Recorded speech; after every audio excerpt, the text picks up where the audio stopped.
আসসালামু আলাইকুম রহমতুল্লাহ। আজকে মাগরিব নামাজ পড়লাম মসজিদে নেগারা বা মালয়েশিয়া জাতীয় মসজিদ। বিশাল বিশাল এক মসজিদ, প্রায় ৩৯ বিঘা জমির উপর এটা নির্মিত। এটা লন্ডনের একজন ইঞ্জিনিয়ার এবং মালয়েশিয়ার তিনজনে মিলে মোটামুটি এটার ডিজাইন বা ইয়ে করে এটাতে মোটামুটি ১৫,০০০ মানুষ একসাথে নামাজ পড়তে পারে। বিশাল বড় মসজিদ।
الله أكبر كبيرا والحمد لله كثيرا سبحان الله بكرة وأصيلا لا إله إلا الله وحده لا شريك له وله الحمد يحيي ويميت وهو على كل شيء قدير।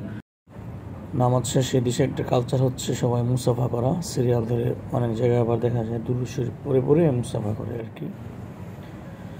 তো নামাজ শেষ করে তারপর বের হচ্ছিলাম। আর একটা জিনিস সৌন্দর্য হচ্ছে দেশে জামাত না পেলে তারা আবার জামাত করে। এখানে একটা জামাত করতেছে, যেটা একটা পানির ভিতরে একটা অংশে হাউজের মতো রাখছে, এটা এখানে উজু করে না, সৌন্দর্যের জন্য রাখা আর কি। আর এটা হচ্ছে মিনারাটা।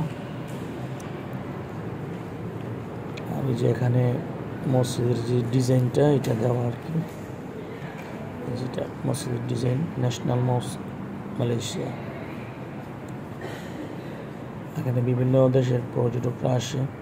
গত ২ দিন আগে সম্ভবত কোনো একটা দেশের প্রধানমন্ত্রী আসছিল, কসোভোর প্রধানমন্ত্রী। আর এখানে বিভিন্ন দেশের অনুবাদ কোরআন, বিভিন্ন দেশের গ্রিক ভাষায়, তারপরে চাইনিজ ভাষা, জাপানিজ, আলবেনিয়া, তামিল ভাষা, নানান ভাষায় এখানে কোরআনের কপি আছে। এগুলা যারা দেখতে আসে তাদের জন্য আর কি।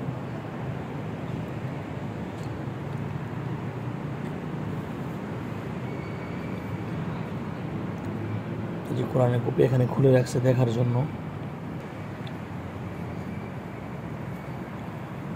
অনেক বড় এরিয়া নিয়ে আসলে মসজিদটা করা আর কি। মোটামুটি প্রায়